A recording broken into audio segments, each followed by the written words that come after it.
अस्सलाम वालेकुम। मुझो नालो हाजी अब्दुल गनी बारी जो जी त मां एक सहाफ़ी आहियां ऐं मुंहिंजा इहे साथी दोस्त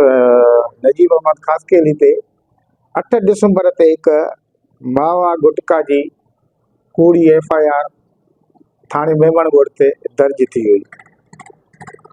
जंहिंमें असांजे साथी नजीब अहमद ख़ासकेली इलाके में रेती बजरी मावा गुटका मंशात सरेआम हले थी, उनखे हुन निशांदी करे अख़बार में चैनलनि ते हलाई। उन ते SHO मेमणगोठ जावेद अहमद दबड़ो तेश में ऐं गुस्से में अची हिन ते हिकु फेक कूड़ी FIR दर्ज कई। उन खां बाद में असां पंहिंजे सहाफ़ी सां गॾिजी कूड़ी FIR जे करे असां एहतिजाज कयोसीं, एहतिजाज रिकॉर्ड करायोसीं। उन खां बाद में असां SSP मलीर डॉक्टर अब्दुल ख़ालिक पीरदादा साहिब वक़्त सूरत सां वञी मिलियासीं ऐं उनखे सॼी दरख़्वास्त कईसीं, उनखे अपील कईसीं त असां सां हीअ सहाफ़ियुनि सां नाजाइज़ी थी आहे ऐं हीअ कूड़ी FIR फेक FIR दर्ज थी आहे। नजीब अहमद ख़ासकेली हिन जी शफ़ाफ़ तरीक़े से तहक़ीक़ात कई वञे ऐं हिन सां इंसाफ़ कयो वञे असां सहाफ़ियुनि सां। बाद में SSP मलीर डॉक्टर अब्दुल ख़ालिक पीरदादा साहिब SP मलीर मोहम्मद आसिफ आराई खे इंक्वायरी ऑफिसर मुक़ररु कयो, लेकिन उनखे अॼु घटि में घटि 20 ॾींहं थी विया आहिनि त को बि इंसाफ़ न मिलियो आहे नजीब अहमद ख़ासकेली खे ऐं न वरी को उन जी का सुनवाई दरख़्वास्त थी आहे।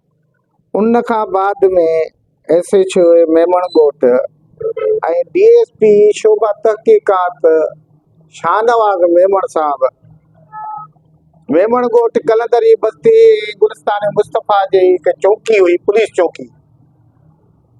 उनखे मिसमार कराए ड्राए ऐं उनजे भरिसां प्लाट बि कयो हुयो सब इंस्पेक्टर गुलाम मुस्तफ़ा बिरोही जो।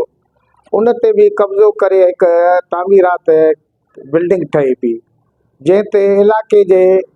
मौजूदीन ऐं पाड़े वारनि ऐं उतां जो हिकिड़ो पाड़े जो एडवोकेट अब्दुल लतीफ़ मक्सी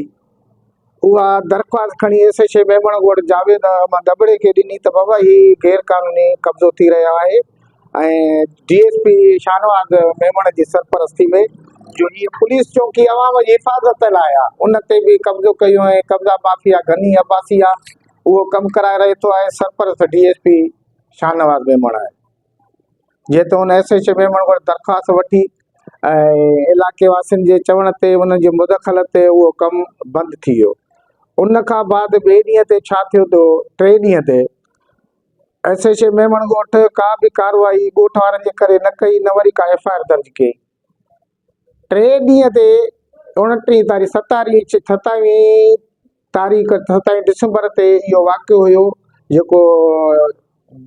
पुलिस चौकी ठाती वई ऐं उन सां गॾु उन जे प्लाट ते कब्ज़ो कयो गुलाम मुस्तफ़ा बिरोही जे साहब ते। उन खां बाद में दरख़्वास्त खां बाद में 2 ॾींहं खां बाद 29 तारीख़ ते हिकु इलाइक़े वासियुनि ते DSP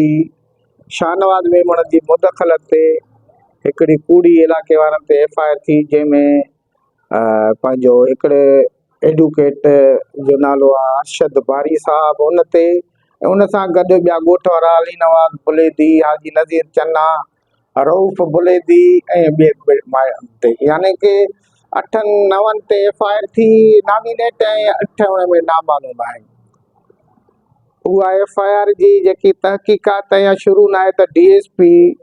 शोभा तहक़ीक़ात शाहनवाज़ मेमण साहब हिकिड़ी फेक न्यूज़ हलाई, हिमायती न्यूज़ तां हिकिड़ी न्यूज़ हलाई हुई मूं अब्दुल गनी जे ख़िलाफ़ त अब्दुल गनी जेको आहे ब्लैकमेलर आहे, ब्लैकमेल थो करे ऐं मां हुन ते FIR कटाई आहे। पर शाहनवाज़ मेमण साहब DSP साहब हींअर ताईं मूं ते का FIR न कटाई आहे, नामिनेट नाला ॿियनि जा न अथई, मूंखे ब्लैकमेल ऐं मूंखे प्रेशराइज़ थो करे त जीअं ही हक़ सच न लिखे हक़ सच तां हटी वञे। सो मां इहा अपील थो कयां ऐं दरख़्वास्त थो कयां सदर पाकिस्तान आसिफ अली ज़रदारी साहब खे ऐं चेयरमैन पाकिस्तान पीपल्स पार्टी जे मोहतरम बिलावल ज़रदारी भुट्टो साहब खे, उन खां अलावा वज़ीर आला Sindh, high court Karachi, IG Sindh police additional I G Karachi, DIG east zone, SSP Malir खे त हिन FIR जी ऐं मुंहिंजे जेके ख़िलाफ़ जेके प्रोपगंडा शाहनवाज़ मेमण साहब करे थो उन जी शाफ़ तहक़ीक़ात कराई वञे ऐं नजीब अहमद ख़ासकेली ते जेकी FIR थी आहे उन जी बि शफ़ाफ़ तहक़ीक़ात कराई वञे ऐं जेकी ॻोठाणे जी ऐं जेकी असां आवाम जी 15 चौकी जेकी पुलिस चौकी आहे उनखे मसमार करे ड्राइव पट कयो वियो आहे। उते शाहनवाज़ मेमण DSP साहब कब्ज़ो करायो आहे। इन जे शाफ़ ऐं शफ़ाफ़ तहक़ीक़ात कराई वञे ऐं असांखे ॿिन्ही दोस्तनि खे इंसाफ़ फ़राहम कयो वञे।